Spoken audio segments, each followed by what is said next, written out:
그런데 말입니다. 과연 의료 분쟁 조정 절차가 객관적이고 합리적일까요? 그런데 말입니다. 과연 의료 분쟁 조정 절차가 객관적이고 합리적일까요? 왜 따라하세요? 왜 따라하세요? 하지 마세요 진짜. 하지 마세요 진짜. 왜? 지금까지 의료 분쟁 조정이 무엇인지, 조정 신청은 어떻게 할 수 있는지 알아봤는데요. 지난 편 마지막에 조정 신청 이후 어떤 절차로 진행되는지 궁금하다고 하셨죠? 네, 지금까지 의료 분쟁 조정의 기본적인 건 알았는데 이번에는 이 조정 신청 후 어떻게 진행이 되는지, 진행 시 알아야 되는 것이나 주의사항은 없는지를 알아야 될 것 같아요. 그렇죠. 아는 것이 힘! 신속하고 합리적인 의료 분쟁 해결을 위해서 어떻게 절차가 진행되고 또 사건이 종결되는지 제가 낱낱이 하나하나 속 시원하게 알려드리겠습니다. 그 전에 잊지 말고 구독과 좋아요, 알람 설정 부탁드려요. 우선은 의료중재원에 조정을 신청했다고 하면 이후 어떤 절차가 기다리나요? 왠지 복잡한 절차가 남아있을 것 같아 좀 걱정이 돼요. 걱정하실 수 있지만 걱정하지 마세요. 왜냐하면 생각만큼 복잡하지가 않아요. 먼저 조정 신청이 접수되고 피신청인의 참여 의사가 확인이 되면 신청인이 제출한 자료와 피신청인을 상대로 조사 및 확인한 사실과 다양한 자료 등을 근거로 과실 및 인과관계 유무 등을 거치게 됩니다. 이때 소요되는 시간은 60일 정도인데요. 물론 사건 난이도에 따라서 더 소요될 수는 있죠. 이후에 조정부에서는 감정서를 토대로 양측의 입장을 충분히 고려해서 손해배상액을 산정하고 또 합의안을 양측에 제시를 합니다. 이를 양 당사자가 받아들이면 합의서 작성 후에 사건을 종료합니다. 이때까지 걸리는 시간은 90일에서 최대 120일까지인데요. 1편에서도 잠시 말씀을 드렸었죠. 조정 신청은 최대 120일 안에 마무리가 된다고 말씀을 드렸는데요. 네, 기억나요. 이 5인의 전문가 집단인 감정부와 조정부, 어느 한쪽에 치우치지 않는 감정과 합의안을 위해서 다양한 전문가로 구성했다는 것도요. 잘 기억하고 계시네요. 제가 좀 자기 자랑 같아서 사실 말을 못했는데 한 기관에서 이렇게 감정과 조정이 함께 이루어지는 건 사실은 다른 제도에서는 볼 수 없는 의료중재원만의 가장 큰 장점이라고 할 수 있어요. 그런데 의료중재원의 감정이 의료인에게 유리하게 나오는 거 아니에요? 아니 그렇다면 조정 신청을 해도 결국 하나마나 아닌가요? 그런 의문이 드실 수도 있는데요. 하지만 먼저 이건 오해라고 말씀을 드리고 싶어요. 왜냐하면 저희 감정서가 어떤 과정을 통해서 이렇게 작성이 되는지 잘 모르셔서 그런 오해를 하실 수도 있을 것 같아요. 감정서 작성 과정을 그래서 제가 설명을 드릴게요.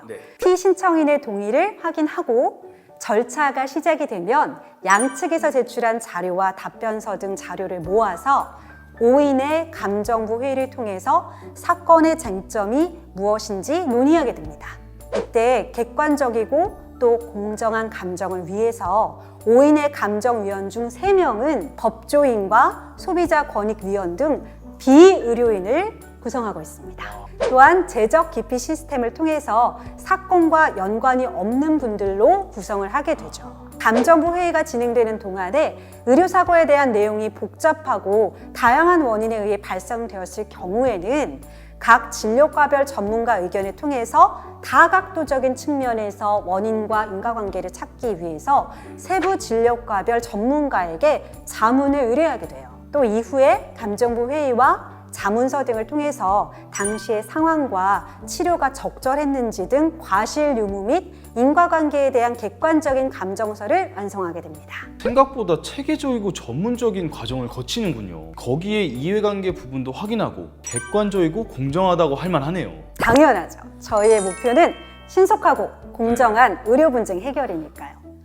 이제 감정서에 대한 오해 좀 풀리셨을까요? 네, 감정서가 이렇게 작성되는지 많은 분들이 알고 이제 오해를 좀 안 하시면 좋겠어요. 네, 감정서도 완료됐고 조정부에서 모든 상황을 고려해서 손해배상금 등 조정안을 마련을 하고 이제 양 당사자에게 조정 기일에 참석하라고 통보하는 일만 남았어요. 그런데 조정 기일이라는 게 이 재판에 참석하는 것과 비슷한 건가요? 비슷하다고 할 수 있죠.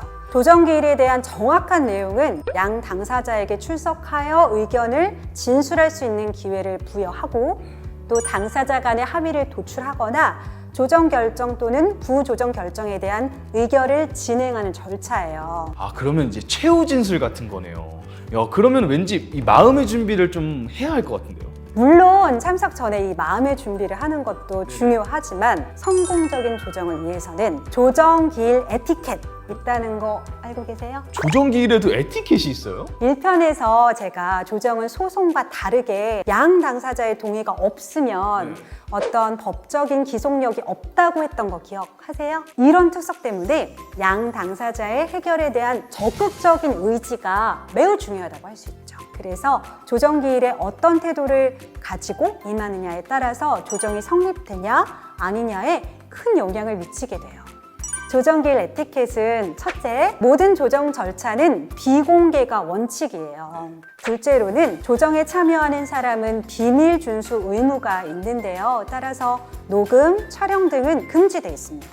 셋째로 상호 신뢰와 이해를 바탕으로 한 성실한 태도로 절차에 임해야 하고요. 넷째로는 효과적인 분쟁 해결을 위해서는 감정적인 대응을 자제하고 문제 해결을 위해 중요한 사항을 중심으로 대화하도록 노력해야 합니다. 또 마지막으로 조정기일 전에 감정서를 반드시 읽고 내용을 확인하고 참석해야 합니다. 만약에 감정서 내용에 이의가 있다면 서면으로 정리해서 준비하시는 게 좋아요.